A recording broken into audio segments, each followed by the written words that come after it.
म्हणतात ना, की डोक्यावर बर्फ आणि तोंडात साखर. अरे, तुम्ही फक्त पूनम मनोजला वेडिंग फक्त डेट त्यांना तुम्ही सांगा आणि तुम्ही सांगा, की आपल्याला असं करायचं आहे बस.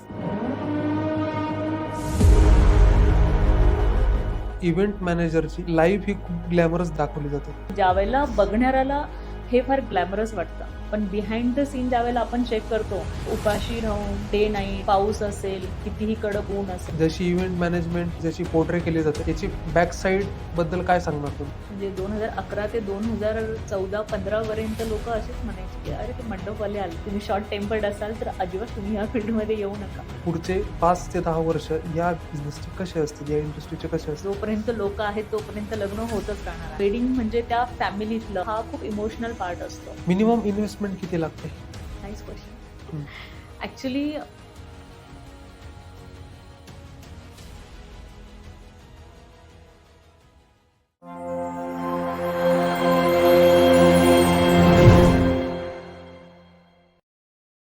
मॅम मला सांगा, की आजचा जो पॉडकास्ट आहे, जर एखाद्याला बघायचा असेल, त्याचे 2 तास व्हॅल्युएबल टाईम जर त्याचा हा पॉडकास्ट बघण्यासाठी द्यायचा असेल, तर त्यांनी हा पॉडकास्ट का बघितला पाहिजे? काय वाटतं तुम्हाला? Hello everyone. My name is Poonam Upadhyay. I am a wedding planner. Shubharambh events ही आमचं फर्मचं नाव आहे. तुम्ही ऐकून असालच. हं. गेल्या 15 वर्षापासून आम्ही या फील्डमध्ये काम करतोय. मी आणि माझे हसबंड मनोज उपाध्याय आम्ही दोघंही या फील्डमध्ये आहोत. सो वेडिंग्स हे आमचं आवडतं फील्ड तुम्ही म्हणू शकतात. किंवा आम्ही आता इतक्या वर्षात मास्टर झालो आहोत त्या फील्डमध्ये. त्यामुळे आम्ही वेडिंग प्लॅनर म्हणून आता स्वतःची ओळख करून देतो, ना की इव्हेंट प्लॅनर म्हणून. कारण वेडिंग हा असा विषय आहे, की तो 100% प्रोफेशनल नसतो. तो 90% इमोशनल पार्ट असतो. आणि आम्हाला असं वाटतंय, की आम्ही खूप चांगल्या पद्धतीने ब्राईडग्रूम किंवा ब्राईडग्रूमच्या फॅमिलीचे इमोशन्स हँडल करू शकतो. ओके. सो या पॉडकास्टमध्ये डेफिनिटली जे पण कोणी हा पॉडकास्ट बघतील, त्यांना कळेल की ही फील्ड एक्झॅक्टली कशी आहे. या फील्डमध्ये त्यांना जर येण्यात इंटरेस्ट असेल, तर ते कसे येऊ शकतात, कसे एंट्री करू शकतात या फील्डमध्ये. या फील्डमध्ये त्यांना काय-काय चॅलेंजेस फेस करावे लागू शकतात.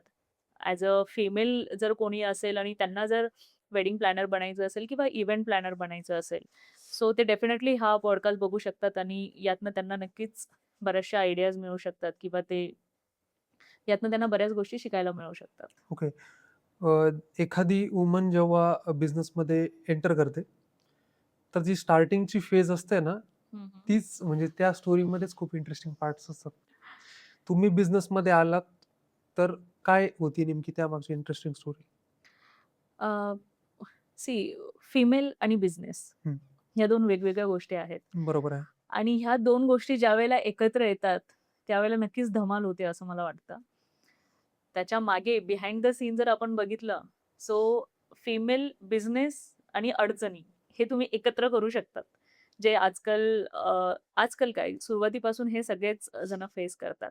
पण मला असं वाटतं, की ज्यावेळेला तुम्ही ठरवतात, की तुम्हाला बिझनेसमध्ये यायचं आहे, सो मग त्यावेळेला अडचणी किंवा प्रॉब्लेम्स किंवा कोण काय म्हणेल किंवा आपण करू का? हे प्रश्न यायलाच नको मनात. एकदा करायचंय, तर मग करायचं आहे. तुम्ही जेव्हा बिझनेसमध्ये एंटर केलंत, तर नेमकी सुरुवात कुठून केली होती तुम्ही? येस. ॲक्चुअली सुरुवातीपासूनच असं होतं, ज्यावेळेला मी म्हणजे माझ्या स्कूल डेजमध्ये होती. हं, तेव्हापासून माझं असं होतं, की जॉब करणं हे माझ्या डोक्यात ॲक्चुअली कधी आलंच नव्हतं. हं.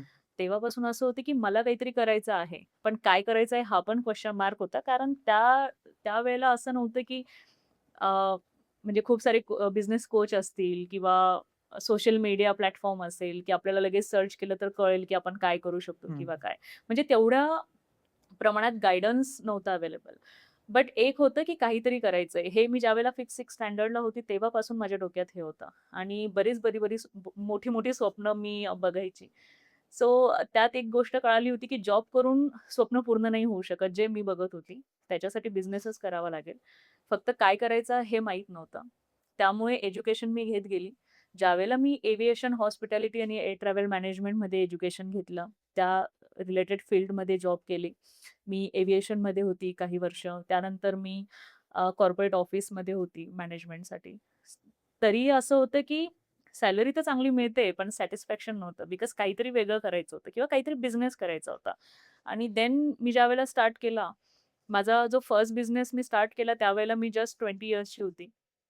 फिटनेस इंडस्ट्रीत माझं फर्स्ट काम पहिल्यांदा माझा बिझनेस जो आहे, पहिला बिझनेस मी सुरू केला. पी-आर फिटनेस नावाने बऱ्यापैकी नाशिककरांना म्हणजे माहिती आहे. त्यानंतर मी इव्हेंट इंडस्ट्रीत आली आणि ओके. इव्हेंट इंडस्ट्रीत ज्यावेळेला मी कामाला सुरुवात केली, of course at the age of 21-22 ह्या एजमध्ये ज्यावेळेला मी काम करायला लागली आणि इव्हेंट इंडस्ट्री ही त्यावेळेला इव्हेंट इंडस्ट्री नसून जस्ट एक वेंडर किंवा मंडपवाला काइंड ऑफ अशी मेंटॅलिटी त्यावेळेला होती आणि बरोबर आहे. त्यावेळेला मी इव्हेंट इंडस्ट्रीत एंट्री केली होती. त्यामुळे बऱ्याचशा अडचणी ह्या माझ्यासोबत फिरायच्या असं म्हणू शकतो आपण. लेट नाईट्स येणं असेल किंवा 2-2 दिवस घरी न पोहोचणं. ह्या सगळ्या गोष्टी त्या फील्डसाठी खूप कॉमन आहेत किंवा बरोबर आहे. आज आपल्याला खूप कॉमन वाटतात. बट हेच जर का आपण 12-13 वर्षापूर्वी बघितलं, सो त्यावेळेला ह्या सगळ्या गोष्टींवर मात करून आज इथे पोहोचणं बरोबर आहे. समजू शकता तुम्ही, की किती अडचणींवर मात करत आपण इथे आलो असू. हं. मग ते फॅमिली असेल किंवा आपले आजूबाजूचे असतील किंवा क्लायंट्स असतील. म्हणजे एक असं, की अरे लहान मुलगी आहे, काम दिलं आहे, करेल ना? हं. किंवा अरे इतकं बजेट डिसाईड केलं आहे, म्हणजे करेल ना? असं हे क्वेशन मार्क्स हे असायचेच. स्टार्टिंग फेजमध्येच होतात. इव्हेंट इंडस्ट्री जेव्हा चालू झाली, इव्हेंट मॅनेजमेंटची असं म्हणायला काही हरकत नाही. हं, तेव्हा जेव्हा तुम्ही या बिझनेसमध्ये आलात, जर आपण बोलायला गेलो तर स्टार्टिंग ही फॅमिलीपासून होते. बरोबर. फॅमिलीने अलाऊ केलं का बिझनेसमध्ये येण्यासाठी? येस.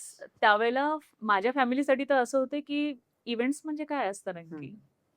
किंवा डेकोर म्हणजे काय असतं? कारण मला असं वाटतं त्यावेळेला इव्हेंट किंवा इव्हेंट प्लॅनर किंवा वेडिंग प्लॅनर हे शब्द तर अस्तित्वातच नव्हते नाशिकमध्ये असं बरोबर आहे. वाटतं हं. कधी-कधी. त्यावेळेला फक्त एक मंडपवाला किंवा डेकोरेटर हे शब्द लोकांना माहीत होते आणि त्यात हे शब्द त्यांना माहीत होते ज्यांच्या घरात ऑलरेडी लग्न होऊन गेलेलं असेल हं. किंवा असेल लग्न. हं. बाकीच्यांसाठी हे खूप अनकॉमन होते. सो माझ्या फॅमिलीतही सेम होतं, की नक्की काय असतं हे? किंवा नक्की तू काय काम करते? म्हणजे असं कुठलं काम आहे जे रात्री 12, 2 आणि 3 ला संपतं? किंवा असं कुठलं काम आहे जे सकाळी 6 वाजता सुरू होतं? सो हे अडचणी किंवा हे क्वेशन्स बऱ्याचदा फॅमिलीत आले. ते नंतर गेले काळांतराने. बट येस, हे क्वेशन तर होतेच. ओके. जेव्हा इव्हेंट इंडस्ट्रीमध्ये तुम्ही आलात, तर नेमकी काय प्रॉब्लेम्स आलेत? कारण मग एखाद्या बिझनेसची स्टार्टिंगची फेज ही खूप म्हणजे मला तरी वाटते खूप हार्ड असते. खूप म्हणजे कष्ट घ्यावे लागतात त्याच्यामध्ये. ॲक्चुअली काय झालं होतं, पी-आर फिटनेसमुळे ऑलरेडी नाशिकमध्ये बऱ्यापैकी नाव झालेलं होतं, हं. की ओके पूनम आहे. पूनम राजपूत म्हणून कोणीतरी तर आहे. ओके. त्यामुळे ट्रस्ट फॅक्टर जो आहे हा 50-50% ला आलेला होता असं हं. आपण म्हणू शकतो, हं. की ह्या नावाची व्यक्ती आहे हं. किंवा एक चांगल्या वेगळ्या स्केलवर ही ऑलरेडी काम करते. कारण पी-आर फिटनेस हे नाशिकचं फर्स्ट फिमेल फिटनेस सेंटर होतं. त्यामुळे बरोबर एक आहे. वेगळी ओळख मी ऑलरेडी केलेली होती. बट इव्हेंट क्षेत्रात असं होतं, की ऑलरेडी बडे-बडे जे आहेत नाशिकचे दिग्गज ते ऑलरेडी होते आणि त्यांच्यासोबत आपण हे काम करतोय. तर त्यावेळेला त्या पण अडचणी आल्यात, की अरे आपण त्यावेळेला ते ब्रँड होते. सो ब्रँडला आपण द्यायचं, की आपण यांना द्यायचं? बरोबर आहे. त्यावेळेला बजेट किंवा प्रॉफिट किंवा लॉस या गोष्टी फार सेकंडरी होत्या. त्यावेळेला सगळ्यात आधी होतं, की ट्रस्ट फॅक्टर कारण त्या फील्डसाठी मी न्यू होती. आणि सेम नेक्स्ट असं असायचं, की जरी बजेट आपण आय मीन रिझनेबल दिलं, तरी आपल्यापेक्षा लो बजेटने काम करणारे पण कॉम्पिटिटर्स होते. बरोबर आहे. सो त्या पण एक अडचणी असायच्या. एक तर ट्रस्ट फॅक्टर यायचा किंवा मग बजेट हा इश्यू असायचा किंवा असं असायचं, की अरे जे दिलेलं आहे ते काम होईल की नाही? अगेन म्हणजे ट्रस्ट फॅक्टर. सो बरोबर आहे. ह्या 2 गोष्टी ज्या आहेत त्या बरेच वर्ष आम्ही फेस केल्या.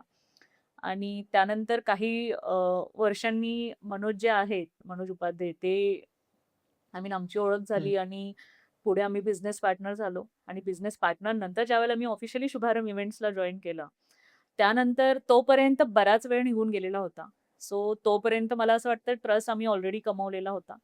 कारण ट्रस्ट अगेन ही अशी गोष्ट आहे, की ही सांगण्याने किंवा बोलण्याने मिळत नसते. ज्यावेळेला आम्ही एखाद्याचं काम करायचो आणि ते काम जसं सांगितलं होतं त्याच पद्धतीने एक्झिक्युशन व्हायचं आणि त्याच पद्धतीने डिलिव्हर व्हायचं. त्यावेळेला तिथून पुढे आम्हाला त्यांच्या फॅमिलीतले किंवा फ्रेंड सर्कलची पुढची कामं मिळत गेली. सो हा जो ट्रस्ट आहे हा असा वाढत गेला. बरोबर आहे. त्यानंतर सगळ्यात इम्पोर्टंट होती कन्सिस्टन्सी. हं. कारण आज आम्ही एक इव्हेंट करून थांबलो नाही किंवा आम्ही फक्त वर्षभरात एक इव्हेंट केला आणि थांबलो नाही. आम्ही कंटिन्यू करत राहिलो. हं. भले ते छोटं-मोठं जेही काम असेल किंवा लोकांचा जो ट्रस्ट आहे, तो ज्यावेळेला बिल्ड व्हायला लागला त्यावेळेला सायमल्टेनियसली बजेटचे पण इश्यूज यायला लागलेत. हं. कारण आज मी तुमच्याकडे एखादा छोटा प्रोग्राम केला, सो नेक्स्ट टाईम तुमच्याच घरातला प्रोग्राम असेल, तर तुमचं एक्स्पेक्टेशन असते, की पूनमने लास्ट टाईम जे केलं होतं त्यापेक्षा अजून काहीतरी वेगळं बरोबर आहे. मला हं. डिलिव्हर करायला हवं. बट सेम बजेटमध्ये कसं होणार? सो त्या पण गोष्टी अपग्रेड होत गेल्या आणि असं करता-करता ज्यावेळेला मनोज आणि आम्ही दोघं एक कपल म्हणून ज्यावेळेला स्ट्राँगली आम्ही सगळ्यांसमोर गेलो. एक पॉवर कपल असं आपण म्हणू शकतो, की त्यातनं मग लक्षात आलं, की ओके, ज्यावेळेला एकाच फॅमिलीतले 2 लोकं सेम बिझनेसमध्ये आहेत. बेसिकली वेडिंग हे असं आहे, की वेडिंग जोपर्यंत होत नाही, तोपर्यंत लोकांना टेन्शन असतं. सो ज्यावेळेला आम्ही दोघं सोबत समोर दिसलो, की लोकांना असं वाटतं, की ओके, ट्रस्ट आणखीन डबल होऊन जातो, की बाबा एक जरी अवेलेबल नसेल, तर दुसरं बरोबर आहे. असू शकतो. हं. एकाने जरी फोन रिसीव्ह नाही केला, तर दुसरा असू शकतो. सो अशा पद्धतीने इथे ओके. पोहोचलोय. ओके. येस. सध्या जर सोशल मीडिया जर बघितलं, तर जे वेडिंग प्लॅनर्स आहेत, त्यांची लाईफ ही खूप ग्लॅमरस म्हणजे दाखवली जाते. खरंच त्या गोष्टी आहेत का? काय वाटतं तुम्हाला? ओके. ॲक्चुअली इव्हेंट इंडस्ट्रीच मेन म्हणजे फार मोठी ग्लॅमरस इंडस्ट्री आहे. हं. त्याला आपण डिनाय नाही करू शकत. कारण ज्यावेळेला तुम्ही एखाद्याच्या लग्नाला जातात किंवा एखादं लग्न अटेंड करतात आणि तो जो वॉव तुम्हाला फील येतो, की वॉव हं. काय सुंदर बनवलेलं आहे किंवा किती छान आहे किंवा किती क्रिएटिव्ह आहे. सो या सगळ्या गोष्टींच्या मागे रात्रभर जी अख्ख्या टीमने मेहनत केलेली असते डे नाईट. मग त्यामध्ये एन नंबर ऑफ वेंडर्स असतात. फक्त एक इव्हेंट प्लॅनर किंवा एक वेडिंग प्लॅनर नसतो. त्याच्यामागे पूर्ण काउंट नाही करू शकत किती लोकांची टीम ही काम करत असते. बरोबर आहे.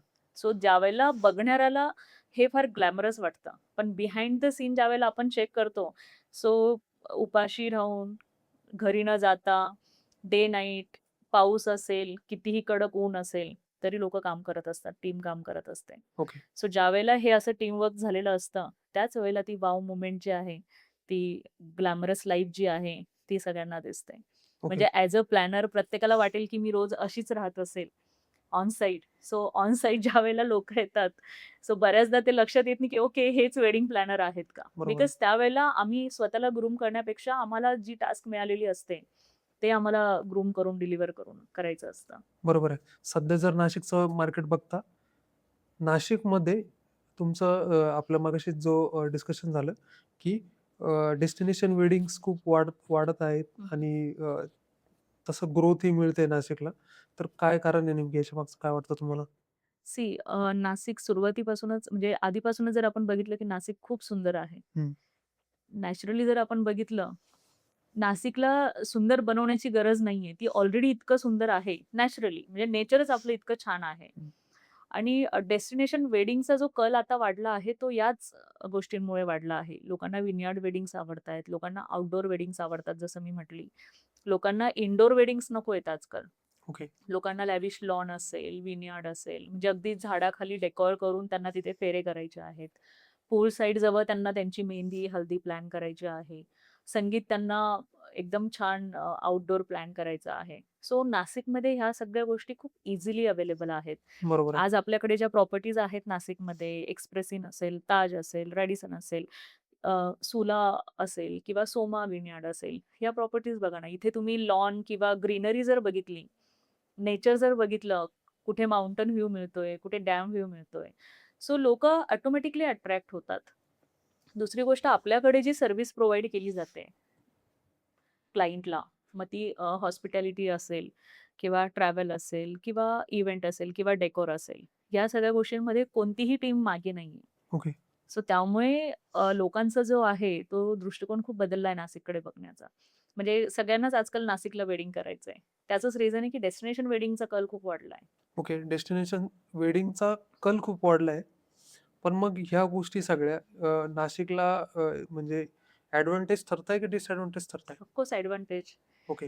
म्हणजे बिफोर कोविड आणि आफ्टर कोविड आम्हाला तर ट्रिमंडस बदल दिसला आहे. हं.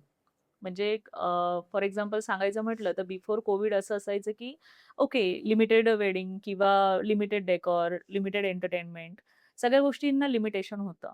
तेव्हाही डेस्टिनेशन वेडिंग होत होत्या नाशिकमध्ये, होत नव्हत्या असं नाहीये. पण खूप लिमिटेड त्याचा काउंट होता. आता जर तुम्ही काउंट बघितला तर सगळ्यांना मजा करायची आहे. हं. सगळ्यांना एन्जॉय करायचंय. सगळ्यांचं असं म्हणणं आहे की वेडिंग प्लॅनर हायर करा, स्ट्रेस फ्री राहा आणि बरोबर आहे. आपलं वेडिंग एन्जॉय करा. That's it.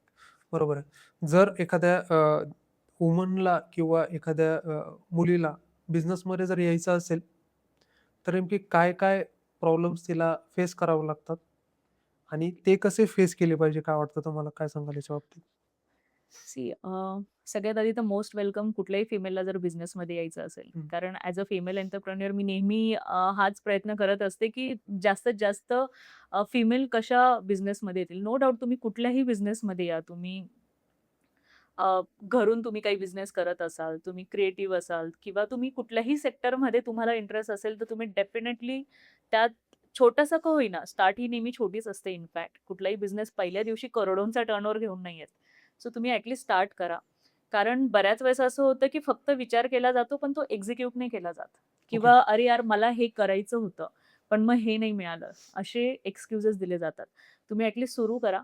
सुरू केल्यानंतर तुम्हाला कळेल, की त्या फील्डमध्ये तुम्हाला काय अडचणी येतात. For okay. एक्झाम्पल तुम्हाला इव्हेंट इंडस्ट्रीत यायचं असेल, तर तुम्ही स्टार्ट केल्यावरच कळेल, की तुम्हाला अडचणी काय येतायत. तुम्हाला कनेक्ट्स जे आहेत त्यांचा प्रॉब्लेम येतोय, व्हेंडर मॅनेजमेंटचा प्रॉब्लेम येतोय, फायनान्शियल प्रॉब्लेम येतोय, की काय प्रॉब्लेम येतोय हा तुम्हाला त्या फील्डमध्ये एंटर केल्यानंतरच कळेल. बरोबर आहे. आता बऱ्याच फिमेल अशा आहेत ज्या खूप चांगला स्वयंपाक बनवतात. हं.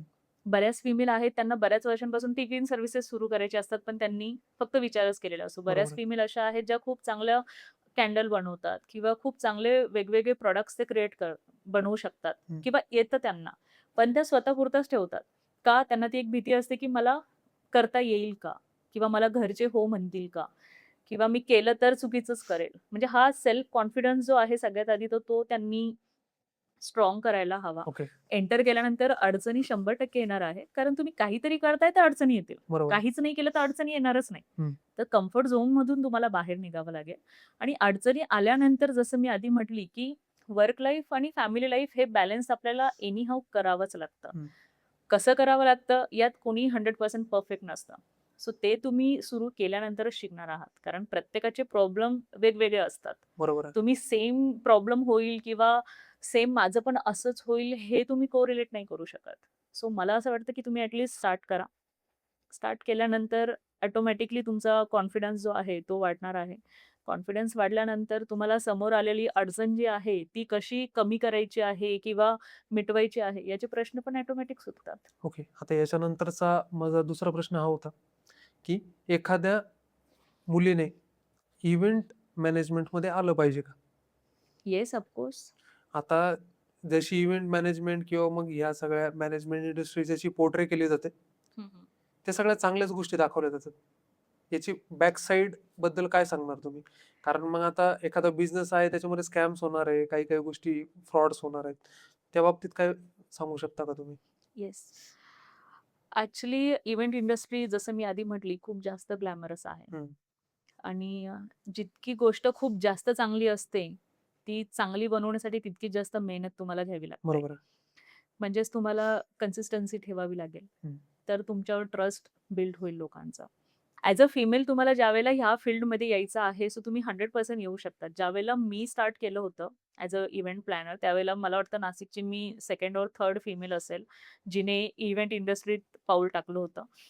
आणि त्यावेळेला मी विचार नव्हता केला, की मी ह्या लेव्हलला पोहोचेन. कारण ती माझी सुरुवात होती आणि ऑफकोर्स सुरुवात आणि अडचणी सगळ्या सोबत होत्या. सो एक-एक अडचण जी आहे तिच्यावर मात करत-करत आज मी ॲज अ वेडिंग प्लॅनर म्हणून स्वतःची ओळख करून देते. फार प्राउडली मी सांगते, की yes I am a wedding planner with 15 years of experience. So तुम्ही ज्यावेळेला येतात, तुम्ही फिमेलमध्ये ऑलरेडी क्रिएटिव्ह माइंड हे बरोबर असतंच. आहे. सो तुम्ही खूप जास्त अजून क्रिएटिव्हिटी ह्या इंडस्ट्रीला देऊ शकतात असं मला वाटतं. आणि अडचणींना नेहमी घाबरायचं नसतं. तर त्या अडचणी कशा आपण सॉल्व्ह करू शकतो, याचा आपण नेहमी विचार करायचा असतो. बिकॉज तुम्ही आयुष्य जगतानाच तुम्हाला पॉझिटिव्ह माइंडसेट ठेवावा लागतो. मग तो बरोबर आहे. बिझनेस असेल किंवा तुमची फॅमिली लाईफ असेल. हं. किंवा एक जस्ट ॲज अ ह्युमन आपण ज्यावेळेला आपली लाईफ जगत असतो, त्यावेळेला जर का तुम्ही पॉझिटिव्ह अप्रोच ठेवला आणि पॉझिटिव्ह ॲटिट्यूड ठेवला, तर मला नाही वाटत की कुठलाही प्रॉब्लेम हा आपल्यापेक्षा मोठा असू शकतो. बरोबर आहे. प्रत्येक ज्यावेळेला प्रॉब्लेम येतो, त्यावेळेला त्याचं सोल्युशन पण येतं सोबत. सो त्याच्यावर तुम्ही मात करा आणि आजकाल तर इतक्या सोप्या झालेल्या आहेत सगळ्या गोष्टी. म्हणजे Pinterest असेल, Instagram असेल, या सगळ्या गोष्टींमुळे तर मला असं वाटतं आता खूप ईझी झालेलं आहे. पहिल्यासारखं काही असं डिफिकल्ट असं काही राहिलेलं नाहीये. ओके. इव्हेंट मॅनेजमेंट जेव्हा आपण करतो, आता मला पहिला प्रश्न हाच पडला होता. आता तुम्ही जस्ट मला म्हटलं, की we are a wedding planner. आता इव्हेंट मॅनेजमेंटमध्ये किती म्हणजे सब कॅटेगरीज किती आहे? येस. सो इव्हेंट प्लॅनिंग जे आहे, या इव्हेंट प्लॅनिंग किंवा इव्हेंट मॅनेजमेंट या सेक्टरमध्ये बरेच सब कॅटेगरीज आहेत. आता बरेच लोकं फक्त कॉर्पोरेट इव्हेंट्स करतात. बरेच लोकं फक्त आणि फक्त बर्थडेज आणि बेबी शॉवर हे जे आहेत यात स्पेशलाइज्ड असतात. किंवा काही लोकं आहेत आमच्यासारखे जे फक्त आणि फक्त वेडिंगवर कॉन्सन्ट्रेट करतात. सो मला असं वाटतं, की एक काही ठराविक एक्सपिरियन्स नंतर तुम्हाला कळून जातं, की आपण कुठल्या सेक्टरमध्ये काम करू ओके. शकतो आणि त्या सेक्टरमध्ये तुम्ही जर आणखीन जास्त मेहनत घेतली आणि आणखीन नवीन काय तुम्ही देऊ शकतात तुमच्या क्लायंटला याची जर तुम्ही तयारी करत राहिलात, तर आणखीन चांगली सर्व्हिस तुम्ही प्रोव्हाईड करू शकतात. ओके. जर ह्या बिझनेसमध्ये एखाद्याला यायचं असेल, हं, तर तो ही गोष्ट बघून येणार, की ह्या बिझनेसचा फ्युचर स्कोप काय आहे, या इंडस्ट्रीचा. राइट. काय वाटतं तुम्हाला, की पुढचे 5 ते 10 वर्ष या बिझनेसचे कसे असतील, या इंडस्ट्रीचे कसे असतील? सी वेडिंग इंडस्ट्री तर नेव्हर एंडिंग इंडस्ट्री आहे बरोबर इंडियातली. आहे. कारण इंडियात जोपर्यंत लोकं आहेत, तोपर्यंत लग्न होतच राहणार आहेत. बरोबर आहे. आणि लग्न झालं तर इथेच इव्हेंट कंपनीचं काम संपत नाही. हं. त्याच्यापुढे बेबी शॉवर आहे, नेमिंग सेरेमनी आहे, बर्थडेज आहेत, हाउस वॉर्मिंग आहे किंवा कॉर्पोरेट इव्हेंट्स आहेत. म्हणजे एन नंबर ऑफ इव्हेंट जे आहेत, ते प्लॅन होतच राहणार आहेत आणि इव्हेंट मॅनेजमेंट कंपनीची गरज ही पडतच राहणार आहे. हं. कारण आजकाल असं झालं आहे, की फॅमिली छोट्या झाल्या आहेत. हं. काम करणारे लोकं कमी झालेत. म्हणजे साधं आपण बर्थडे पार्टीचं जरी एक्झाम्पल घेतलं किंवा तुम्ही साधं घरभरणी, हाउस वॉर्मिंगचं जरी एक्झाम्पल घेतलं, सो तुमच्याकडे आज लोकं नाहीयेत, की जे ह्या सगळ्या गोष्टी हँडल करतील. जसं बरोबर आपण आहे. आधीचं आपलं कल्चर बघितलं, फॅमिलीज मोठ्या असायच्या किंवा जॉइंट फॅमिलीज असायच्या. एक काका एक पार्ट सांभाळायचे केटरिंग पार्ट, एक पार्ट डेकॉरचा सांभाळायचे, एक काका जे आहेत ते बाकीचं पार्ट हँडल करून घ्यायचे. सो असं सगळी कामं वाटली जायची. त्यामुळे त्यावेळेला इव्हेंट मॅनेजमेंट कंपनीची कदाचित गरजच नसेल. तेव्हा फक्त काय-काय गोष्टी आपल्याला लागतायत किंवा बाजारातनं ते विकत घेऊन यायचे आणि सगळ्या फॅमिलीला कामाला लावायचे आणि ते स्वतःच घरात डेकोर करायचे. आजकाल जर तुम्ही बघितलं तर साधी किटी पार्टी जरी प्लॅन करायची असेल, तरी इव्हेंट प्लॅनरची हेल्प लागते. बरोबर आहे. व्हेन्यू कुठला डिसाईड करायचा आहे, काय डेकोरची थीम ठेवायची आहे, कुठला डीजे प्लॅन करायचा आहे किंवा एंटरटेनमेंटसाठी काय प्लॅन करायचं आहे, या सगळ्या गोष्टींसाठी इव्हेंट प्लॅनरची गरज पडते. बरोबर आहे. सो नेक्स्ट 5 इयर काय मला असं वाटतं नेक्स्ट 50 इयर्स तुम्हाला हा स्कोप वाढतच जाणार आहे. हा स्कोप कधी कमी नाही होणार आहे. ओके. यात फक्त तुमचं एकच आहे, की तुम्ही कन्सिस्टन्सी कशी ठेवताय स्वतःची. तुम्ही ट्रस्ट कसा बिल्ड करतायत. कारण हा एका दिवसात बिल्ड होणारा ट्रस्ट नाहीये. बरोबर आहे.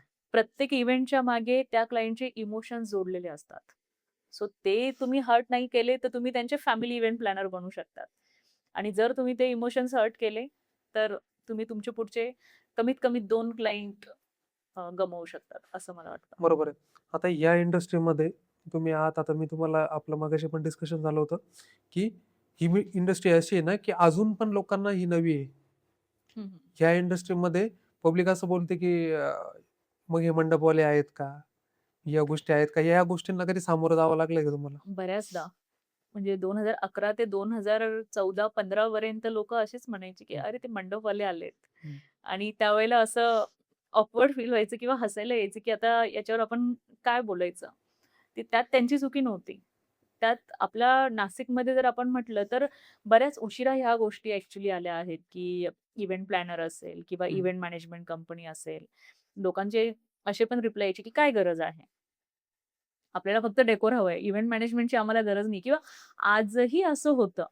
आजही एखाद्या क्लायंटला आम्ही ज्यावेळेला बोलतो, की आम्ही इव्हेंट मॅनेजमेंट कंपनीतनं बोलतोय. ते म्हणतात, "नाही, नाही, आम्हाला इव्हेंट मॅनेजमेंटची काही गरज नाही. आम्हाला फक्त डेकोर हवं आहे." आणि मग नंतर हळू त्यांचं येतं, की "अरे, आमची इतकी गेस्ट लिस्ट आहे. त्यांचे कन्फर्मेशन्स घ्यायचे, त्यांचे आयडी कलेक्ट करायचे, त्यांचं लॉजिस्टिक प्लॅन करायचं आहे. त्यांना हॅम्पर काय द्यायचे ते प्लॅन करायचं आहे. आयटिनरी डिझाइन करायची आहे. बॅगेज टॅग असतील का? मग तिथे लोडर असतील का? आमचं लगेज कोण उतरवणार? किंवा टायमिंग कोण डिसाईड करणार? किंवा फोटोग्राफर कोण असणार? मेकअप आर्टिस्ट कसे शोधायचे? किंवा ह्या सगळ्या गोष्टी ज्यावेळेला डिस्कशनमध्ये येतात, मग तेव्हा म्हणजे आमचं डिस्कशन होताना आम्ही त्यांना सांगतो, की ह्या सगळ्या गोष्टी मॅनेज करण्यासाठीच इव्हेंट मॅनेजमेंट टीमची गरज लागते. ओके.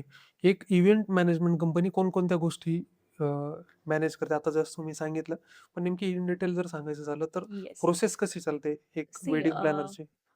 वेडिंग प्लॅनर जर का तुम्ही बोलता आहात, हं. जसं मी म्हटले, की इव्हेंट मॅनेजमेंट इव्हेंट प्लॅनर आणि वेडिंग प्लॅनर कंप्लीटली बरोबर आहे. वेगवेगळ्या गोष्टी आहेत हं. दोन्ही. ज्यावेळेला तुम्ही मुलगा-मुलगी फायनल करतात आणि हं. तुमची डेट फिक्स होते, तिथून पुढचं सगळं काम वेडिंग प्लॅनर हँडल ओके. करतो. जसं की?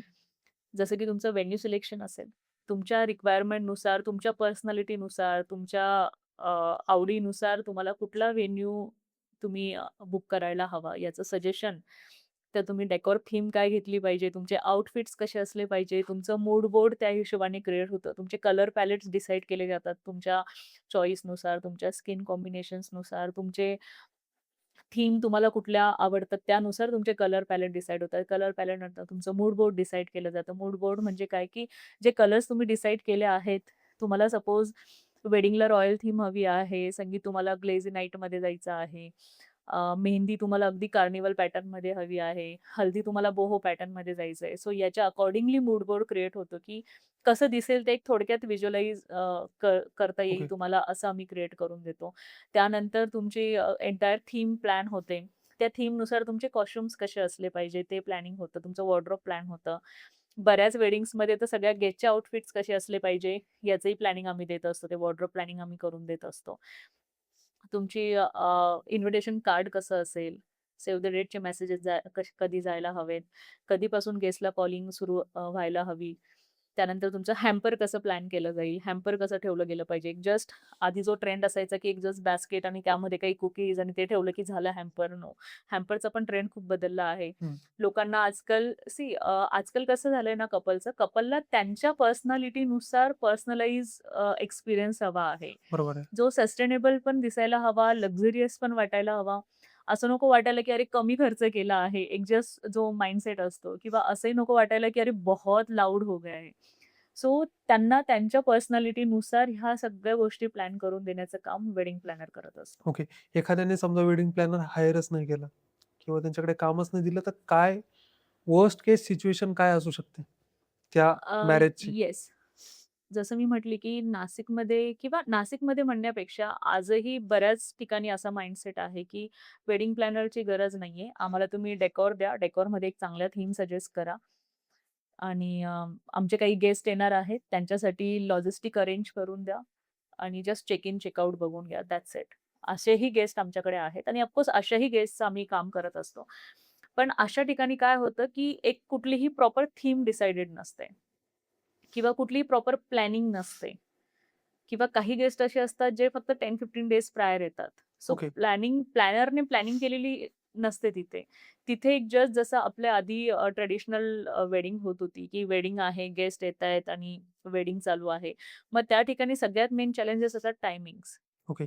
म्हणजे बऱ्याचदा असं असतं, की पत्रिकेत जे आहे किंवा इन्व्हिटेशनमध्ये टायमिंग 11चा दिलेला आहे, पण बारात 2 वाजता सुरू होते. लग्न ओके. 3 वाजता लागतंय. हं. यात काही कोऑर्डिनेशन नसतं. वेंडर जे आहेत, आता बऱ्याच ठिकाणी असं असतं मग असे जे गेस्ट असतात ते म्हणतात, की बँड आम्ही बुक करून घेऊ, घोडा आम्ही बुक करू, बग्गी आम्ही बुक केली आहे, वरमाला आम्ही ऑलरेडी सांगितलेल्या आहेत. या केसमध्ये त्या वेंडरला ॲक्युरेट टायमिंग माहितीच नसतात. माहीतच नसतं ना. ते त्यांना जर सपोज 11चा वेळ दिलाय, ते 11, 11:30ला पोहोचतात. कधी-कधी बरोबर आहे. असंही होतं, की वेंडर लेट झाले आहेत आणि बारात येऊन थांबलेले आहेत. हे पण बरेच इश्यूज फेस करावे लागतात. एखादी गोष्ट एकदम वर्स्ट केसला निघून गेली. आता बिझनेस आहे, प्लॅनिंग बिघडणारच आहे. हं. पण ती जी प्लॅनिंग आहे किंवा मग तो जो इश्यू आहे, तो एकदम मिनिटामध्ये सॉर्ट होऊन गेला असं काही? सी ॲज अ प्लॅनर हे हं. असे चॅलेंजेस ऑलमोस्ट बऱ्याच वेडिंग्सला होत असतात. बिहाइंड द सीन जे आहेत, हं. आमचे ॲक्चुअल बिहाइंड द सीन हे असतात, की एखादा वेंडर जो आहे, त्याला दिलेल्या वेळानंतर तो बऱ्यापैकी लेट आला. पण हं. थँक गॉड त्यावेळेला असं होतं, की प्रोग्रामच लेट सुरू झाला आहे. एखाद्या वेळेस ऑपरेटर आहे, डी ऑपरेटर जो असतो, साउंड वगैरे सगळं लागलेलं आहे, बट ऑपरेटरच वेळेवर पोहोचला नाहीये. ओके. तो जस्ट बिकॉज ऑफ ट्रॅफिक असेल किंवा रेनी सीझन जर असेल, तर हं. त्यावेळेला तो लेट होतोय. पण त्यावेळेला असं होतं, की त्यावेळेला गेस्ट पण लेट आले आहेत. म्हणजे तो टायमिंग जो आहे तो कव्हर अप होऊन जातो. एकदा तर एक छोटा इन्सिडेंट सांगते तुम्हाला. ॲट अ टाईम 2 वेडिंग चालू होत्या. लकीली दोन्ही वेडिंग आपल्याकडेच होत्या. बट घोडी जे आहेत, ते आम्ही 2च ऑर्डर ओके. 2 होते. त्यात झालं असं, की ॲक्चुअली एक सिंधी आणि एक मारवाडी वेडिंग होतं. सो कॉम्बिनेशन थोडंसं ऑड होतं बरोबर आहे. टायमिंगसाठी. आणि त्या केसमध्ये असं झालं, की 1:12 एकदम ऑन टाईम स्टार्ट झाली आणि 1:12 म्हणजे त्यावेळेला तर त्यांचा ब्रेकफास्ट चालू होता. नॉट इव्हन ते रेडी होते. सो एक जे आहे एकाची 12 होऊन ते पोहोचले आणि त्या दोघांना असं वाटलं, की संपलं वेडिंग. ते दोघंही निघून गेले. ओके. आणि ज्यावेळेला यांची 12 सुरू होणार होती, बाहेर नवरदेव आणि सगळे येऊन थांबलेले आणि हं. घोडी किधर है? म्हणजे सिंधी वेडिंग ॲज युजुअल 3-3:30 वाजले असतील आणि घोडी किधर है? Oh my God! आम्ही पण बघतोय घोडीवाला किधर है? बघतोय तर साइडला वगैरे कुठेच नाही आणि लकीली त्यांचा साफाबंदीचा प्रोग्राम बाकी होता. सो त्यांना आम्ही बसवलं आणि साफाबंदीचा प्रोग्राम सुरू झाला आणि कॉल केला घोडीवाल्याला. ही सेड की मला वाटलं की होऊन गेलं असं बारात कारण झालेली होती. म्हणजे तो बिचारा म्हणजे तो त्यांच्याकडे कामाला असेल बरोबर तो आहे. मुलगा. त्याला एवढं काही ते लक्षात नाही आलं. सो विथिन 15 मिनिट्स तो पोहोचला तिथे. तोपर्यंत त्यांचा साफाबंदीचा प्रोग्राम चालू होता आणि घोडी आली. सो जर सध्या जर बघितलं तर मी मागच्याच प्रश्नावर येईल परत, की एखाद्या यंग यूथने वेडिंग प्लॅनर सारख्या इंडस्ट्रीमध्ये आलं पाहिजे का? काय वाटतं तुम्हाला? आलं पाहिजे तर कोणी आलं पाहिजे आणि नाही आलं पाहिजे तर कोणी नाही आलं पाहिजे? ओके. Nice question. हं, ॲक्चुअली ही इंडस्ट्री खूप चांगली आहे. हं. फक्त एकच आहे, की ज्याच्यात खूप खूप मोठ्या लेव्हलला पेशन्स असतील ज्याच्यात. ओके. कारण पेशन्स लेव्हल यात खूप हाय लागते. बिकॉज ज्यावेळेला तुम्ही एखादं वेडिंग प्लॅन करताय किंवा एखादा इव्हेंट प्लॅन करताय, हं. सो जस्ट इमॅजिन त्या पूर्ण फॅमिलीचा स्ट्रेस तुम्ही तुमच्यावर घेतलेला आहे बरोबर आहे. आणि तुम्ही तो इव्हेंट एक्झिक्यूट करतायत. ते तुम्हाला तो इव्हेंट दिल्यानंतर ते रिलॅक्स होतात.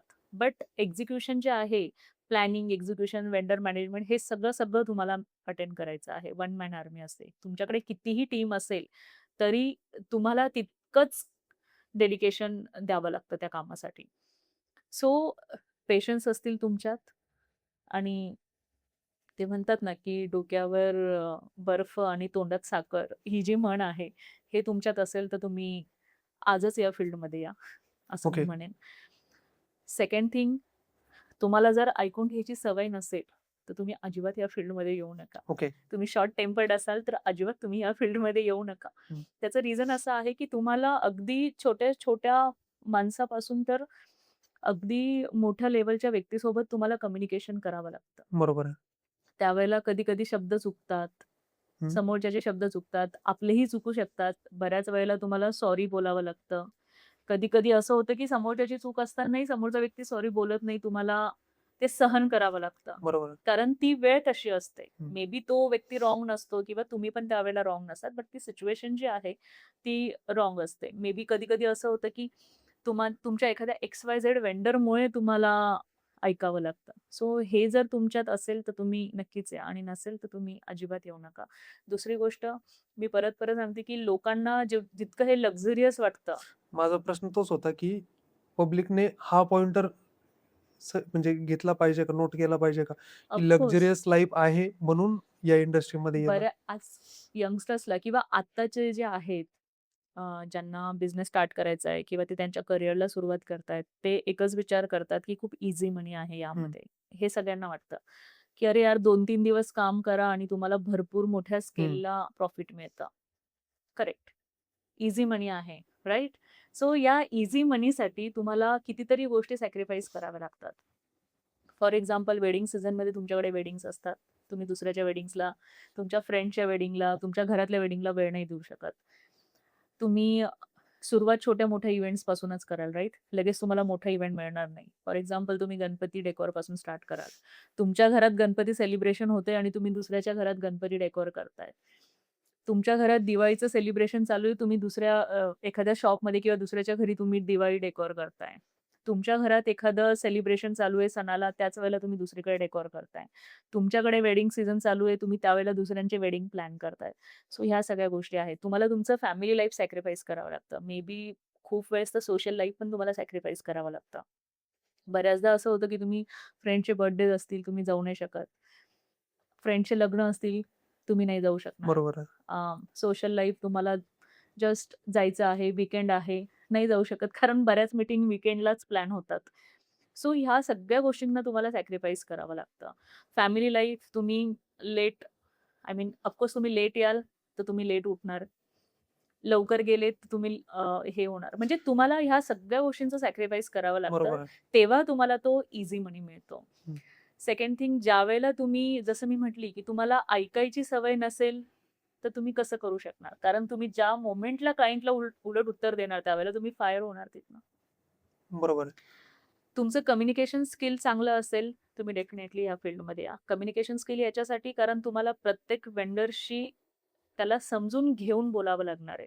जसं मी म्हटली, की प्रत्येकाला स्वतःहून कोणी खराब करत नसतं ती सिच्युएशन. समटाईम्स असं होतं, की वेळेवर पोहोचायचंय, ट्रॅफिक लागली आहे, नाही पोहोचू शकलाय. त्यावेळेला तुम्ही तुमच्या वेंडरवर ओरडताय, तर तो वेंडर नेक्स्ट टाईम किंवा मे बी सेम टाईम तो तुमचं काम नाही करणार. बरोबर आहे. त्यावेळेला तुमचा प्लॅन बी काय आहे? प्लॅन सी काय आहे? म्हणजे मला असं वाटतं, की ॲज अ इव्हेंट प्लॅनर फक्त प्लॅन बीच नाही, प्लॅन सी, डी सगळे तुम्हाला रेडी ठेवावे लागतात, की ह्या मोमेंटला हे नाही वर्क झालं, तर तुम्हाला लगेच काय करता येऊ शकतं. ओके. किंवा ह्या वेंडरकडनं हे नाही झालं, तर तुम्ही लगेच त्याला दुसरं ऑप्शन क्लायंटला काय सजेस्ट करू शकतात. ह्या सगळ्या गोष्टी तुम्हाला जमणार असतील किंवा तुम्हाला वाटतं, की तुम्ही करू शकतात हळू-हळू एक्सपिरियन्सने. सो तुम्ही डेफिनेटली या, कारण हा ईझी मनी आहे. ओके. आता परत इव्हेंट मॅनेजमेंट किंवा वेडिंग प्लॅनिंगमध्ये समजा एखाद्याला यायचं असेल, तर मिनिमम इन्व्हेस्टमेंट किती लागते?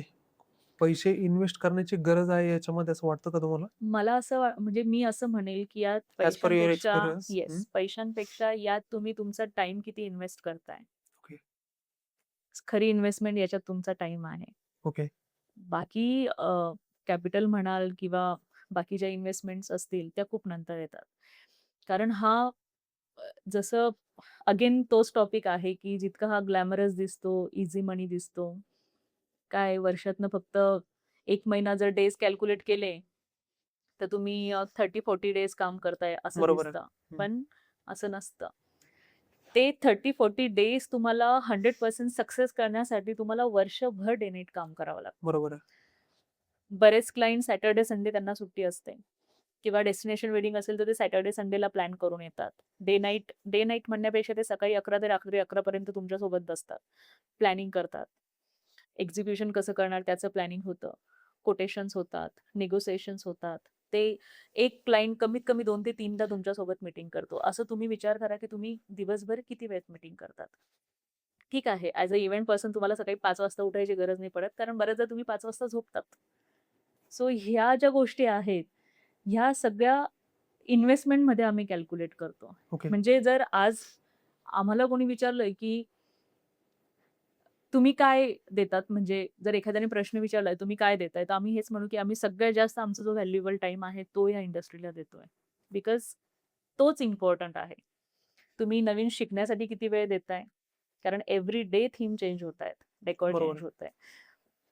तुम्ही नवीन गोष्टी किती लवकर अडॉप्ट करतायत. तुम्ही तुमच्या क्लायंटला किती त्या गोष्टी डिलिव्हर करतायत, किती प्रमाणात. ह्या सगळ्या गोष्टी खरी तुमची इन्व्हेस्टमेंट आहे. मार्केटमध्ये जर बघितलं तर भरपूर साऱ्या म्हणजे वेडिंग प्लॅन करून देणाऱ्या आहेत कंपन्या. आहेत. राइट. तर मग जर ॲज अ मी क्लायंट येतोय, तर मी शुभारंभ इव्हेंटलाच का प्रिफर केलं पाहिजे? काय वाटतं तुम्हाला? येस, ऑफकोर्स शुभारंभ इव्हेंट्सलाच तुम्ही द्यायला हवं. हं. स्वतःची कंपनी आहे म्हणून नाही सांगत आहे. आम्ही ते प्रूव्ह केलं आहे ऑलरेडी, की तुम्ही आपण कसं डिफरन्शिएट करतो बाकीच्या म्हणजे राइट. बाकीच्या कंपन्यांपैकी? बाकीच्या कंपनीबद्दल मी फार नाही बोलणार. पण येस, तुम्ही शुभारंभला का द्यायला हवं याचं मी नक्की तुम्हाला सांगू शकते. त्याचं रिझन असं आहे, की जसं बाकी सगळे लोकं म्हणत असतात कुठल्याही फील्डमध्ये, you just name it and we will deliver.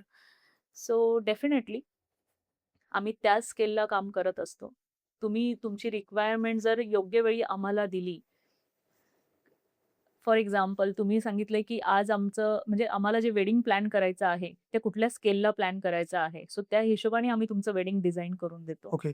तितकंच लक्झरियस आणि तितकंच प्रीमियम वेडिंग आम्ही तुम्हाला प्लॅन करून देतो. आणि ते वेडिंग फक्त प्लॅनच नाही, तर ते त्या स्केलला आम्ही तुम्हाला एक्झिक्यूट पण करून देतो. बरोबर आहे. म्हणजे जाताना तुम्हाला हे रिग्रेट नाही राहणार, की अरे आपण शुभारंभपेक्षा बेटर ऑप्शन बघू शकलो असतो किंवा बेटर चॉईस आपली दुसरी असू शकली असती. त्याचं हेच रिझन आहे, की फ्रॉम प्लॅनिंग टू बिदाई, चेकआउट आपण जे म्हणतो, त्या प्रत्येक याच्यात आम्ही अगदी तुमच्या शॅडोसारखं आम्ही तुमच्या सोबत असतो. म्हणजे आम्ही नेहमी म्हणत असतो, की तुम्ही ग्रूम ब्राईड फायनल करा, डेट फायनल करा आणि बाकी सगळं आमच्यावर सोपवून द्या. प्रत्येक वेडिंग हे आमच्या घरातलं वेडिंग म्हणून आम्ही प्लॅन करत असतो आणि एक्झिक्यूट करत असतो. वेडिंग हा जो पार्ट आहे हा 100% प्रोफेशनल हा कधीच नसतो. वेडिंग म्हणजे त्या फॅमिलीतलं ब्राईड असेल किंवा ग्रूम असेल त्यांच्या एंटायर फॅमिलीतला हा खूप इमोशनल पार्ट असतो. ब्राईडचं वेडिंग असेल तर तिचे आई-वडील आहे, भाऊ-बहीण आहे, फ्रेंड्स आहेत. या सगळ्यांसाठी ती गोष्ट लाईफटाईम मेमरीज क्रिएट करत असते. त्यामुळे प्रत्येक व्यक्ती विचार करताना हाच विचार करतो, की जोही आमचा वेडिंग प्लॅनर असेल, तो असा असला पाहिजे, की आम्ही जस्ट त्यांना सांगितलं आणि त्यांनी ते केलं. असे एक्सपिरियन्स आमच्यासोबत बऱ्याचदा झालेले आहेत.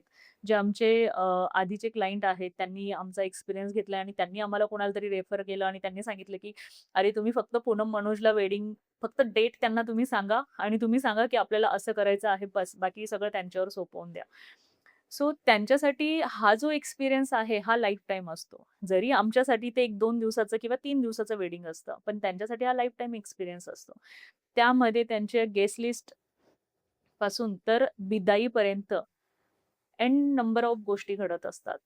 बऱ्याच वेळेस लोकं त्यांना कॉल करतात, "अरे, अजूनपर्यंत आम्हाला इन्व्हिटेशन पोहोचलं नाहीये." सो यासाठी आमची टीम काम करत असते. सेव्ह द डेट मेसेजेस पाठवण्यापासून तर त्यांचे आयडी कलेक्शनपर्यंत. त्यानंतर ज्यावेळेला ते हॉटेलला येतात, त्यांचं स्मूथली चेक इन प्रोसेस कशी होईल. बऱ्याचदा तुम्ही बघितलं असेल, की प्रत्येक हॉटेलमध्ये 2-2, 3-3 तास गेस्टला येऊन थांबावं लागतं. रूम रेडी नसतात किंवा काहीतरी एक्स-वाय-झेड रिझन्स असतात. सो या केसमध्ये सगळ्या गेस्टला कूल कसं ठेवायचं आहे, त्यांना दुसरीकडे कसं एंगेज ठेवायचं आहे. त्यानंतर सगळ्यात इम्पोर्टंट पार्ट येतो डेकोर पार्ट. लोकांना आजकाल सगळ्यांना प्रीमियम वेडिंग आमचं वाटायला हवं. पर्सनलाइज फील यायला हवा. Pinterest फील वेडिंग असली पाहिजे. Instagramला आमची रील व्हायरल व्हायला हवी. ह्या सगळ्या ज्या एक्स्पेक्टेशन्स असतात त्या पूर्ण फॅमिलीच्या, या फुलफिल करायचं काम शुभारंभ इव्हेंट्स करत असतं. ओके. आणि आम्ही म्हणजे बऱ्याचदा आम्ही असं म्हणत असतो, की का बऱ्याच वेळेस गेस्टला हा क्वेशन पडतो, की का शुभारंभ काहीच सिलेक्टेड वेडिंग्ज फक्त सिलेक्ट करतात किंवा सगळ्याच वेडिंग्ज का नाही घेत? त्याचं रिझनच असं आहे, की आम्ही बिलीव्ह करतो, की ज्यावेळेला एखादं प्रीमियम वेडिंग तुम्हाला प्लॅन करायचं आहे, एखादा लक्झरी फील तुम्हाला तुमच्या गेस्टला द्यायचा आहे, सो त्याच्यासाठी तितका वेळ तुम्हाला देणं गरजेचं असतं. आणि येस, शुभारंभ म्हणून लिमिटेड वेडिंग्ज करतं बिकॉज त्यांना ते लक्झरियस एक्सपिरियन्स असेल किंवा प्रीमियम फील असेल, तो डिलिव्हर करण्यासाठी शुभारंभ प्रेझेंट आहेच तिथे. Yes ma'am. Thank you. Yes. तुमच्यासोबत बोलून खूप छान वाटलं मला.